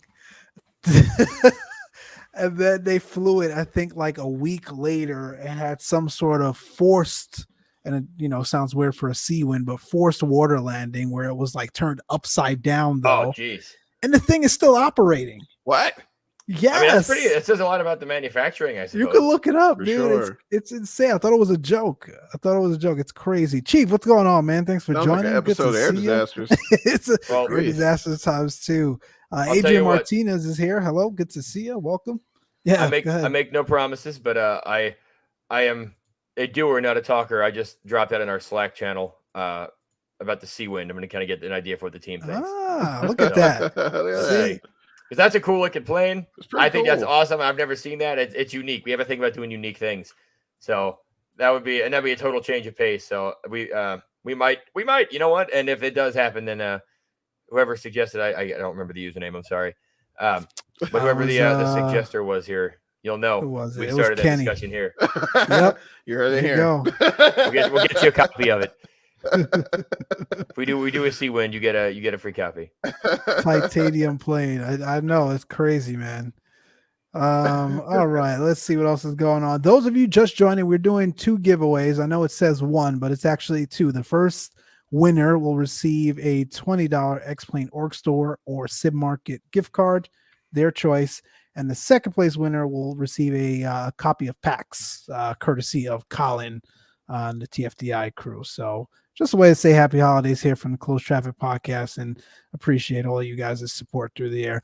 I did have a question as well earlier offline about whether or not we were still podcasting the show, and we absolutely are. All of this is still available to your local podcast outlets, Apple Podcasts, Google Podcasts, all the other podcast stuff that you guys use these days. Make sure you rate us. Make sure you rate us. Make sure you rate us. We are still publishing. We'll come on every once in a while with the live show, but every single show will definitely always continue, including the live show, to go to our podcast outlets. So definitely, tune into those. What else on the roadmap, Colin? So that's PAX. Oh, there was another question I missed. I think from Charlie. There was Charlie's got a support question. Actually, go right to the top. Right to the top of the organization. I'm probably going to send you right back down. But have you seen or heard issues with smart cars and FSU IPC making 2020 causing CTDs in 2020? I think I've seen the wind blowing slightly too hard in MSFS crashes.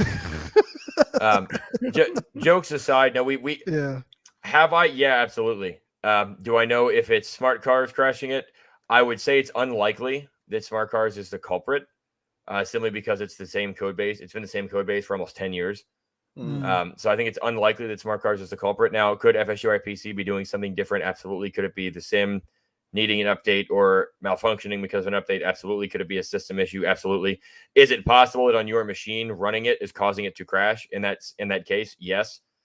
But I don't have an easy fix for you outside of, I would say, to start, make sure everything is up to date. Update the sim, update FSU IPC, clear your temp files, do the obvious, things like that to kind of give everything a fresh start and give it a try. Check, system temps and VRAM and all that fun stuff, and kind of just the general stuff. If you really can't get it working, open a ticket with us and we'll do our best, but they're likely going to tell you the same thing. Mm-hmm. Yep. Yeah, if it's 2020, it's just finicky right now, man. I told you, I accidentally, like I said, unplug a cable while a flight's going, and it'll CTD. Like, no lie, it's crazy. Let's see. So, what's in the works for VA8 cars, or is that a finished product? And I think we can segue that into that's perfect. The other question that we had around, what's next for smart cars in general? Oh man, so Smart Cars 3 is well underway. We're actually I'm not going to give away the farm with the dev updates yet, but because something we started doing, I'll kind of tell about it here. We switched the way our dev model works, and we kind of break things down in the seasons now. So because we've got all these projects, or these major long-term projects that you're talking about months to years in some cases, and it's hard to manage. Like from a project management standpoint, it makes my life a nightmare trying to plan and track progress on an undefined finish line.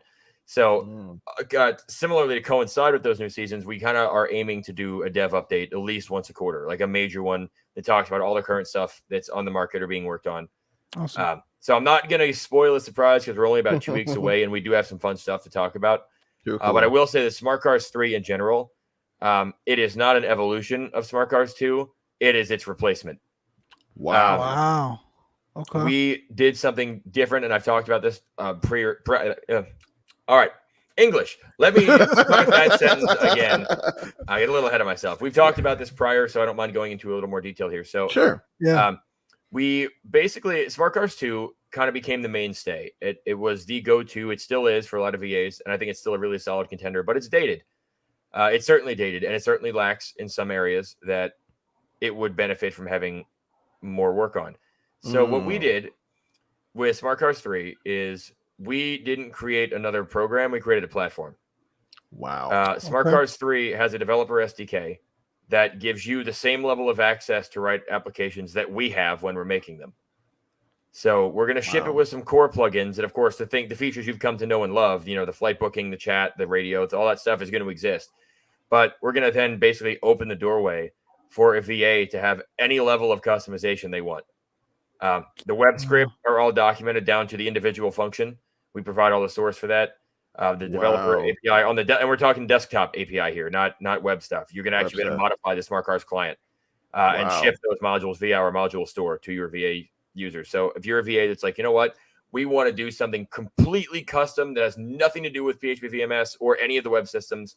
We want to do some totally custom booking dispatch system that uses all proprietary stuff that works for no one but us. You can literally go in, uninstall our flight track or our booking module, install your own, boom, done. Wow. Johnny, we may have to take the boots back out, man. Hey man, go ahead, dust them off, bro. That is take the boots back out. and of course, on top of that, we've got a lot of feature requests that we had from Smart Cars 2. I have a whole spreadsheet of them that I've exported, and I've made the unfortunate responsibility of one of our developers to sift through my notes in the worst format I think it could have come up with. This tool we exported it from, but we've got a whole list of like 60, I think, something items of just little requests, bugs to fix, little inefficiencies, features that we just didn't think about 8 years ago, whatever it was, when that we started it. So you're going to see those things, of course. Like there's going to be improvements to the workflow. It's not Smart Cars 2 rebranded with an API. It has a ton of new features and functionality. We are doing some stuff with the mobile app that you guys are going to really like, and Smart Cars Premium you're going to really like. We're talking about a level of review of your flights that I don't think I've actually seen anywhere except in the actual airplane. Wow. So if that goes the way that we want, we spend a lot of time doing it, really optimizing a lot of these things to take care of some really cool things. Like I'm even thinking maybe being able to do post-dated check rides type granularity. So, now you're tugging at Johnny's heartstrings, man. So we're talking about some pretty heavy duty stuff there. We leaned into, there's so many things in the market. There's so many trackers, just like, our thing with not stepping on toes, right? There's Volanta out there. Yeah. There's Project Fly. I know it's changed a little bit, but there's so many ways to just track your flight. We leaned really heavily into what makes Smart Cars a strong platform. And it is its ability to suit the needs of a VA and of a community. You know, at this point, I don't think Project Fly or Volanta or anything like that are really in a position or have the desire to replace ACARs. They can't. And ACARs is a very personal thing to a VA. So rather than become the third flight tracker, we said, okay, let's lean into what we are. We are the strongest contender in the market for VA software in that respect. And we wanted to create something that is going to solve every need that we haven't even imagined yet for VAs. We want 10 years from now. We don't want it to be stale in 10 years. In 10 years, what'll happen is all of the stuff that we wrote will have been replaced more than likely, except for, you know, like the radio player and the chat, probably. Everything else will have been replaced with new stuff that the community can then continue to work on with us, and they won't have to wait for us anymore. You can benefit from what we've already done and then build on top of it, as opposed to just having to wait around for us to accept your feature request. Wow. That's so cool. Man, that is what it's about in this community, man. That's cutting edge stuff right there. Absolutely. I know the guys that worked on this, I give them credit every time it comes up. They broke their backs to make this work right. We months and months of iteration over, you know, I'll save the technical detail, but you know, over, you know, what type of memory model should we use? Is this even possible? What's the most efficient way to do this? So what about this? And then, you know, as executives always do, we get to a meeting and they're like, hey, it works. And I'm like, oh, well, what about this though? And they're like, all right, give us a couple weeks. And I know I've done that to them a couple of times. We'll get to a seemingly close to the finish line, and I'll say, okay, well, cool. What about this plugin though? And there's that silence, and I'm like, oh man. But they have put in a tremendous amount of work. They have basically created something that did. Oh, and it's cross-platform, by the way. Really? Wow. Yeah, I forgot about that little bit. That little tidbit. Right now, it's only on Windows because we are dealing with FSUI PC as our SIM connection. So we are prepared at some point to write our own bridge for Mac and Linux to mitigate that. But at the moment, the cool thing about this and the way that it works is you could install smart cars on another computer and just not install the flight tracking plugin, and it will run on Mac or Linux. So if you want to access your booked flights and all that stuff, or the chat or whatever it is, you still have that. Obviously, the main purpose is to track the flight. So we realize that long term that's not a permanent solution, but the technology itself is cross-platform. Man, I don't know, man. Mike, we're going to dust out the boots, bro. Dude, like I said earlier, I haven't flown, you know, for a VA in a long time. And John and I have this conversation all the time because he flies for them, and I'm just like, I don't have the time. This may just naturally create some time. Somehow, some way. Somehow. I know our thing is cool. We don't want to say no anymore. That's what within reason. When it comes to the VAs, it's like, hey, can we do this? We want the answer to be yes. And whatever that may be, we want the answer to be yes. Wow. Awesome. Too cool. And then of course, I'll say the bridge. So the bridge, as far I see the questions came up here. We tried this with PAX. We actually in the beginning didn't use FSUI PC, but it was awful. Like FSUI PC provides a lot of functionality that we take for granted. I think that as users, especially as developers, but as users too, I think. And I wrote my own in the beginning that kind of was attempting to make a unified bridge, because I've worked a little bit with the Explain SDK, not a ton, but enough to at least do some basic data pulling. And good Lord, was that complicated. FSUI PC takes care of like turbulence. You know, the sim has no mechanism of detecting turbulence. That's through FSUI PC. FSUI PC provides that. Now I may have missed it potentially, but I did look. The best way that I was able to do a unified, like a centralized way of doing that for both Explain and regular FSUI PC platforms was I was trying to like track the actual, basically the noise in your speed, altitude, pitch bank heading, and all that stuff. Wow. And it was rather complicated. I had to develop a whole algorithm for that, and it kind of worked, but it wasn't great. It would have taken us quite a bit of time to do that that way. And there's other little, and it's just so easy. FSUI PC on Windows, if Windows is your goal, there is no reason not to use it. Really, it's been around forever. They've shown that they're going to continue to support it for the foreseeable future. It is really taken for granted. It is worth the $50, whatever it is, to have the paid copy. It is a great tool. But I'm unfortunately in a situation where I'm going to have to create something for those other platforms, but it will not be as robust as FSUI PC. It will not be a Linux version of it. It will be something to suit the need to make sure that the data that you need in smart cards is available, but it will be a much more limited version of it. I can almost promise that. It will not be a full FSUI PC replacement. And we will likely still use FSUI PC on Windows. Oh, for sure. Got it. Wow. Dave, you've got to enter it in my chat. So those that are trying to enter the giveaway, unfortunately, we didn't set it up in Johnny's channel. So you've got to come over to my chat and throw it in there, exclamation TFDI, and then you can jump back into Johnny's view there. I just realized there's a second chat. I'm looking at the YouTube chat this whole time. So if I ignored anybody, I'm sorry. I am no worries. Again, this is the whole StreamYard, platform is new to us. We're trying to figure out how we're going to consolidate this going forward, but that's the best way we're going to do it for now. Let's see here. We'll run the raffle soon. I know it's getting late, especially for those there on the East Coast. I mean, it's only 7:30 Pacific here. Whoop whoop, night's young, but I roll. But we'll get to roll that soon. There was one more question regarding PAX. Will you be releasing more cabinet announcements? Yes. I saw a few, and I know users have made some on Flight Sim 2, but for some reason all were pulled down. We had nothing to do with that. Okay. As far as I know, we want people to create content and expand PAX. We have a whole section on our forum for it too, to upload your own custom stuff. So I don't think, if someone's pulling them down, it's not something that I want to be happening. So maybe shoot us an email about that and we can see what's going on there. As far as releasing more voice packs in general, yes. Oh yeah. We are currently working on some internal tools to make the process easier, because each voice pack is like 880 something sounds. So it is ridiculously complicated and time consuming to create a sound pack. Like it took us something like 30 or 40 hours for that one that we have. So as you can imagine, that is tremendously expensive and easy to get wrong. So we're working on some tools internally to make that easier, but we want to do we are going to do a big mega world voice packs update, where we're going to have different accents, different languages. We're going to try to, just like we did with the names, we made the names feel like they belonged in the region that you're flying in. We want to do something similar for voice packs, where, when you're flying from, Beijing to Sydney, you don't have your Midwestern American voice pack, because it kind of feels out of place. We want to try to create that experience that feels at home anywhere in the world, or at least within reason. I can't do every language and accent in the world. Of course. That's not going to happen. But we want to get at least, I would hope to think 6 to 8, like the 6 to 8 major different languages. That, whatever the top, most common ones in the aviation space are. And that's a big part of what we're doing there. But it's just taking time to get those tools ready.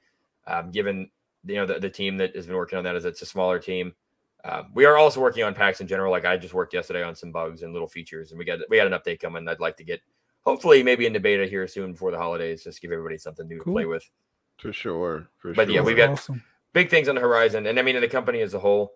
I know where you talked about the roadmap. I don't want to hold you guys up all night with my roadmap. So no, you're fine. I love the roadmap. The community loves it, man. Community absolutely loves what's coming out, what they can look forward to. I will. Let's see. Art Rodriguez says Stalker Actual Gamer subscribers were robbed. Art, do this for me. Just go in to on the other chat on my side. You can exclamation TFDI. If you're subscribed to Stalker, you're theoretically subscribed to me, so that's fine. You don't have to subscribe to me to win. You can just exclamation TFDI, and then you could jump back into Stalker's chat, man. We want to be able to make sure everyone can join here. Shaquille Oatmeal, Shaq, man, good to see you. Thanks for joining. We are live here with Colin from TFDi. We're just walking through a whole host of things. We started at the inception. We've gone through kind of the current, and we're wrapping up things here with obviously what's to come and the futuristic roadmap across really all of the platforms for the company there. So I appreciate you guys hanging out tonight.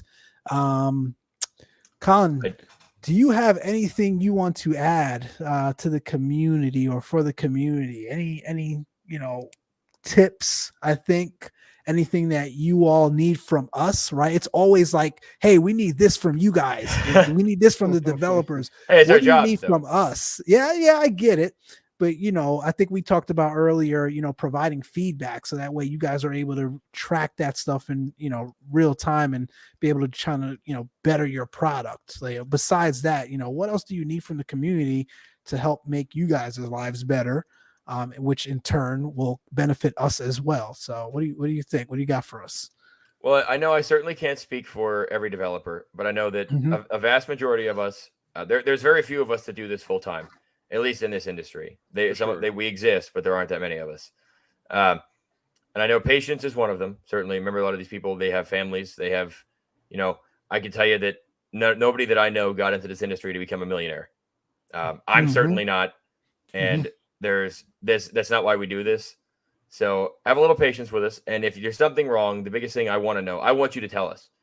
I want you to get in our Discord and flag one of us down. I'm in there. Josh is in there. Our dev team is in there. Our support team is in there. Tell us if you're on the site and you're like, I don't really know if I should buy this. I don't know if I don't feel like it's worth the money. Ask us. We're not going to lie to you. We're not going to try to. We will never make up something to try to get you to buy the product. If you say, hey, can it do this? We're going to tell you no, it can't. We could try to make that happen, maybe, or maybe we might tell you a way to get something close with the way that it works. We'll tell you, but ask, right?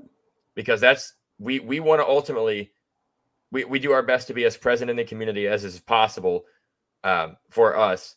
And at the end of the day, you guys are the ones buying and using this product, not us. We use it too when we fly, obviously, but we're a very small selection of the user base. So we want to know what you think. Tell us if you hate it. Don't flame us on some forum that we're never going to see somewhere. I certainly don't have time to browse every Reddit and every subreddit and post and forum and Facebook in the flight sim community, and neither do our guys. So come to us, tell us directly. We're not going to bite you. Even if you're annoyed about something and you're like, hey, it's really bothered me. I lost a flight, it crashed, whatever. I don't like hearing that stuff. I just, hopefully you can tell from the way we've talked about it. We care deeply that we're creating quality products that people are happy with, that they feel like they got their money's worth out of, and that they think really hit the mark. And all of our stuff, we have done our best to listen to the people that are using it as much as possible. So that's what we want. Tell us if we got it right. Of course, tell us, hey, it looks great. We're happy with that. But if we didn't, tell us. Awesome. You guys heard it from the top itself. Let them know. The more feedback you provide, the better. There was another message. There was another question. Is the MD-11 is it for the fuel truck? Is it going to pull up on the right side? I guess it feels differently. I have no idea. I don't want to answer that one because I am coding the computers on the MD-11. That's all I really did. Okay. So that's like the ADC, the flight computer, all that stuff. That's me. But the fuel system is Ricardo. I know he has delved a lot deeper into that than I have. So I trust that they'll get it right. And if not, again, during the beta, that's one of those things to tell us. But hey, it's on the wrong side. We will certainly fix something like that if we miss something big. As far as like ground vehicles and stuff, I know we talked about that. We want to have something. We don't want to recreate GSX.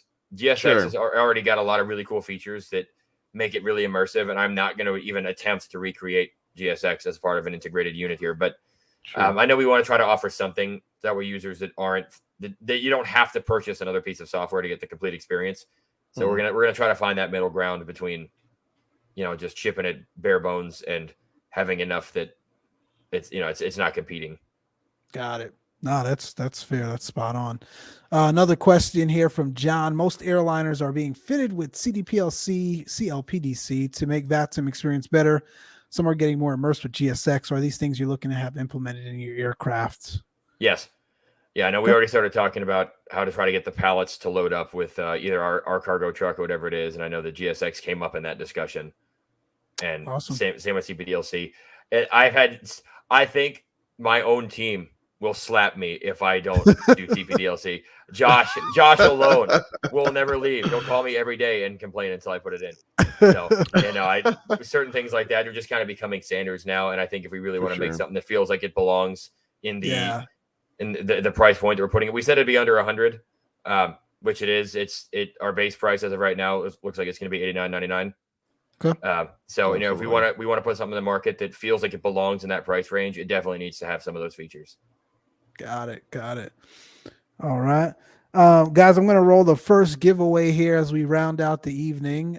This one is going to be for a $20 gift card to either the X-Plane Orc store or what's the other one these days? Sim Market. So I think everyone is in. We will close the entry so far. And let's pick our first winner. Short and final. Are you here? Drum roll. Is short and final here? Hopefully they're here. Actually, I think they were on your side. Short and final, Johnny. Yeah. Short and final. Bueller. He's still here. We'll give him. You know what? Hey, we have an actual countdown now, don't we? Where's that countdown thing? Doesn't it play the music though? Oh yeah, it's gonna play the music and mute everyone. So we'll just give it 10, 9, 8. Oh wait, there he goes. There he goes. Awesome. He's like, I'm here. Gio's waiting with the eye, man. He's just waiting. Final. Congrats, man. You are the winner here for the either X-Plane Orc Store or Sim Market. Get in either Stalkers or my Discord, and we'll get you hooked up, man. So definitely reach out so you can claim that. So that was that one, and we'll run the next one for a copy of PAX here. But let me see. Do we have any other questions here that we want to talk about?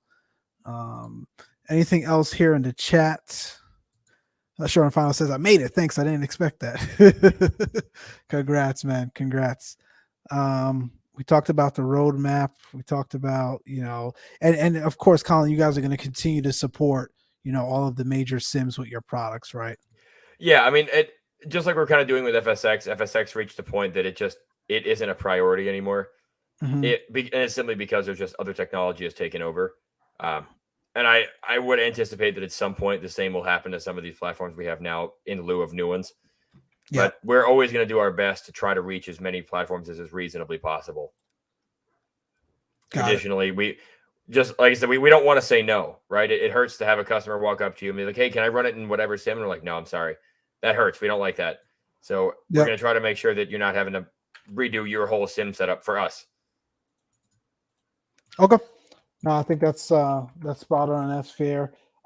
County MC says, any plans on bringing the 717 to X-Plane? I ain't gonna say nothing, but man, that's a really good question. Man, I've been thinking about that for a long time.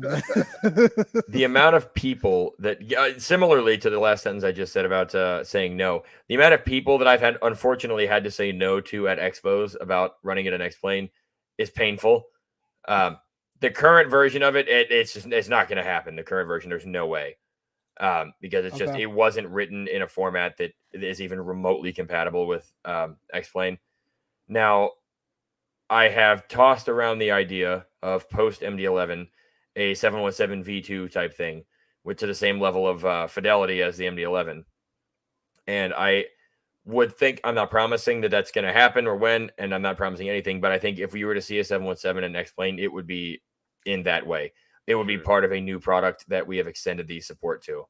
But again, just like MSFS has opened a can of worms for us, MSFS at its core shares some things with B3D and FSX. X-Plane does not.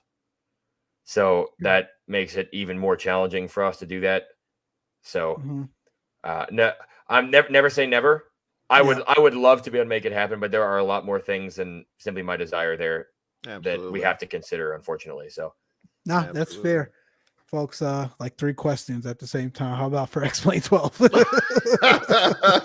Everyone wants it, man. It's a good thing. That 717 is it's a beauty. I tell you, man, that really hit a much needed area in the market, that particular airplane. Because as we mentioned before, Lord help you, man. You can throw a stick and hit a 737, throw a stick and hear an Airbus, but 717, there's only one out there. If you want to operate 717 in sim period, there's really only one out there that I know of. I don't know. There's another one besides your product. So. No, in any platform. I think there's only one in the category that we were competing in. I know we were going for that AAA like study level category. Okay. And I think there's only one that you can sit there and follow the book and fly, and it's ours. Okay. Gotcha. Cool. Cool. Different type of code for X-Plane, so I understand. Yeah. Yep. Now, again, our host environment that we've created does mitigate a lot of that. So a lot of it's going to depend on what we're able to do with our host. because if we're able to make that into something that is compatible with X-Plane, then it might make it a lot easier because we can just basically kind of, click X-Plane from the drop down and build. And if we can do that, then much easier path. Absolutely. We're trying, man. Stuff like that. If you guys do, definitely let us know. I mean, probably half, if not 3/4 of this chat is full of additional, content creators and live streamers and folks that sim hardcore. So you're definitely going to have a market for it. And folks are definitely going to, spread the word and be all over it. If you were able to get that into X-Plane. So definitely keep us posted. Absolutely. John says, I love watching people fly older birds, but yeah, I know. I think John and I are kind of in the same category as it relates to like our enjoyment of aircrafts, except I will never probably fly that. I won't say never, but that the Q, man, I can't get with the Q. I don't know. I don't know how you guys do it, man. I just can't. Just wait until one of the MD-11's engines flames out on you, and that'll make for an interesting stream. Oh yeah. Johnny knows all about that, man. Hey, Johnny's nickname is Check Ride Stalker. Because every stream. We just got a question about the Balsa X. Let's see. Oops, every year. April Fool's Day only. It's the only day of the year I will ever let that be downloaded. You guys, Joshua, he was part of the team that created that. And cool. Oh my God. That is such an iconic thing for us. I will never let that die. Yeah, we'll see the Balsa X. I'll have somebody make it for PBR and like redo it someday, just because. Wow. Oh my gosh. Wow, that's awesome. Gio, can you implement baby voices in the cabin so I have my FOs in the cockpit with me? Oh my gosh. Wow, Josh, 11 hours? They put in work on that, man. They did. I was doing something. I forget what it was. But I think I went out to the gym or something. I didn't know they were doing this, and I come home and they're like, "Hey, we have something to show you." I'm like, "What?" And they showed me this thing. I'm like, "This is amazing." I'm like, "This is one day. We did this in one day." Wow. Oh man, no, I love it. That thing. We had fun with that. The pirate language thing in smart cars. We used to translate smart cars into pirate language for April Fool's Day every year. Wow. And it was funny in the beginning, but we started getting a lot of pushback as it got more professional and people started to depend on that. I still think it's funny, but I also understand how it can be annoying. So I'm like, yeah, because it's forced. You couldn't opt in. That was the thing about. I was gonna say, yeah, you probably couldn't make opt it in or optional. out. Gotcha. So I understand why that one wasn't as well received, but we now do the Balsa X thing every year, and there's really not that many people that have it in their account versus the amount of people that could. So I know that number will only get smaller over the years as we grow. So you only get your one day to get the Balsa X. Brianna says, I hope I'm pronouncing it right. Brianna, I love the Balsa X. That's the only plane I can fly. The product page for that was legendary. If you get a chance, check it out on April Fool's Day. I do it every year. So I'm gonna check that out. Yeah, that's sure. funny. All right, guys, are you all in for a copy of PAX? Make sure you've entered. I'm gonna close the entries here and run entries the last giveaway. Come one, come all. 3, I kind of like this Streamlabs or StreamYard thing, man. It pulls all the comments in and everything. Oh my gosh, it's pretty cool. I've never used this before. Yo, that man there, Johnny. Hey, that Google man there. Google. Shout out to Google. Yeah, it's been something that's been kind of on our radar for a while, and we just kept putting it off because again, we've been so busy between the two of us. And one day we said, man, let's just take it for a test run, and this thing really just makes our lives easier. So it's awesome. Let's awesome. See who is our winner. John. Oh boy, Ren Evasion. Yeah. What's it? 4 a.m. in Ireland, man. Well worth it, man. Congrats. Hey, I'm glad if you stayed up till 4 a.m. to watch the end of this. I'm glad you got to be part of that one, man. I'm glad you got something. That's commitment. That's awesome. Oh man.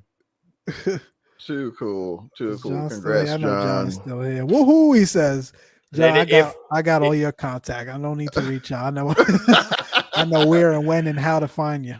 Merry Christmas. If you celebrate it, happy birthday. Awesome. Exactly. Merry I think John's gonna find you, Mike. Yeah, of course he's gonna find me, man. Probably texting you right now. He's got all my stuff. I've got all his stuff. He knows the deal. Oh man, that's awesome, Colin. This has been fantastic. I definitely want to thank you for taking the time. I guess some members of your team was on as well. I didn't realize. I guess Josh is part of your team as well. He worked with us for a while. Okay. I think Luke was in earlier. He is one of our support guys. We've had some support from the team today. Got it. So from the Closed Traffic podcast, man, and everyone else here, across the community, we definitely want to thank you guys for, bringing such valuable and essential products to the flight sim community. I don't think any one of us here, would be able to really complete the overall experience of flight simming, especially in the airliner realm, without the products that you guys put out. So thank you for that. Much appreciated. Absolutely. The opportunity to get to be on here and talk about these things, and that the fact that you guys feel that way tells us that it's worth it to us. That's awesome that you guys feel that way. And I know I speak for all the team in saying thank you for the support and for the chance to get to be here and be part of this. Awesome. Too cool. Awesome. Thanks for that. Well, this is probably, Johnny, I think our last podcast for the year. I'm thinking so, man, since you took like 8 months off. So I took 8 months off. Yeah. I've got some vacation coming up here, so I'll be ghost for the next 2 weeks. But we want to take need that into your vacation, man. We do, man. You need that vacation. It's been crazy. It's been a crazy year across the board. But we want to take the time here from the Closed Traffic podcast to wish you all a happy holidays, safe holidays, first and foremost. Thank you for all your support throughout the year, especially to our Patreons as well.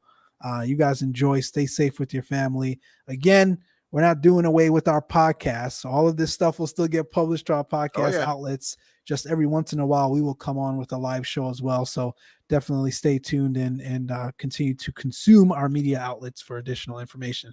Johnny, anything you want to close out to the people? Man, you totally caught me off guard. I have no idea what to say now. No, just to ring home what Mike said, man, thank you for bringing, especially last year when things were kind of shaky. I mean, people were sending that 717 from here to Albuquerque, with packs, with everything, man, and all these different products, smart cars. Heck, I even got a little VA action in, we were just confined in the house, and it was just really the little music in the background. Like, who thinks of that? Just little small nuances, man, that really complete the experience. And I think from all of us, man, thank you. Thank you. Sing, Johnny, man. I just, it's all y'all get. It's all y'all get. I have to give credit to the team that helps me do this. I get the fun of being the figurehead that accepts the thank you for it, but really it's all of us. And I know that if the work that we put in and the products we've made got to be even a small part of helping anybody get through that lockdown and through what we've been through in the last couple of years, I know that means the world to us. So I know I speak for all of us when I say how much we appreciate the support and the opportunity to be where we are. Indeed. Cool. Well, folks, that is going to do it for Colin over at Inverness TFDi. That's going to do it here for us at the Closed Traffic Podcast. You all be well. Johnny, I'm not going to touch any of the technical stuff. You want to roll us out here with your countdown, buddy? All right, man. Yeah, as we count down again, guys, happy holidays. Take care of yourselves and each other. We'll see it. We'll see it.